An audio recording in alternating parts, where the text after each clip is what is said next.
millésime un peu compliqué. Très compliqué. Millésime 2008, c'était très bien parti en fait. C'était très bien parti. Et puis à partir du 15 août, la pluie est arrivée. D'accord. Et le problème, c'est qu'elle n'est pas partie. Il pleuvait. Il n'a pas arrêté de pleuvoir. Donc au final, on a eu énormément de pourriture qui s'est mis en place. Ce qui est à peu près normal, hein. Les champignons poussent et prolifèrent avec l'humidité. Et là, ils en avaient à foison. Donc du coup, on s'est retrouvé avec des vignes infectées de botrytis. Donc face à ça, on a multiplié notre temps de vendange par 3. Au lieu de mettre 100 heures pour vendanger, on a mis 300 heures. Parce qu'on a demandé aux vendangeurs de passer beaucoup plus de temps à trier les grappes qui étaient ramassées. Donc un tri très très sévère qui nous a fait perdre 60% de la récolte qui est restée par terre dans les vignes.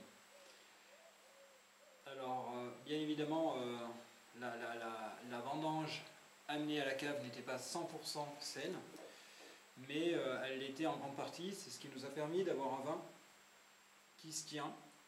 On est en 2012 et on s'aperçoit qu'il se tient encore, il se tiendra encore. Et on a un millésime qui est loin d'être le millésime du siècle, mais par contre, un millésime qui a été travaillé différemment, qui a été réfléchi différemment, et avec lequel on arrive à sortir quand même quelque chose d'intéressant. Tellement intéressant qu'il va avoir par rapport au 2009 une grande différence. Et au dernier salon des vins de Tain-l'Hermitage, eh ben, j'ai vendu plus de 2008 que de 2009.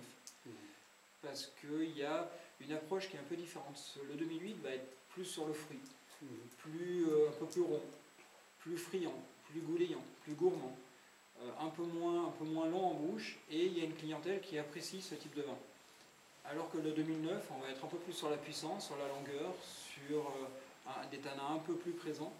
Et du coup, un vin qu'on va pouvoir garder et conserver plus longtemps, mais qui n'est pas forcément apprécié par tout le monde, en tout cas dans sa jeunesse.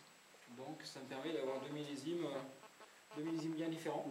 Et c'est vrai que même si 2008, quand on regardait la télé, pendant les vendanges, on avait envie de ne pas aller vendanger du tout, parce que la télé nous disait que ça allait être une année catastrophique. Et j'ai envie de dire que quand on est à une dégustation quelques années plus tard, on s'aperçoit que c'était peut-être pas aussi catastrophique que ça. Et que même avec des problématiques importantes dans les vignes, alors aujourd'hui l'œnologie et les différents paramètres qu'on peut mettre en place pendant les vinifications nous ouvrent des portes et nous permettent d'avoir des vins qui sont tout à fait corrects, même qui peuvent avoir leur qualité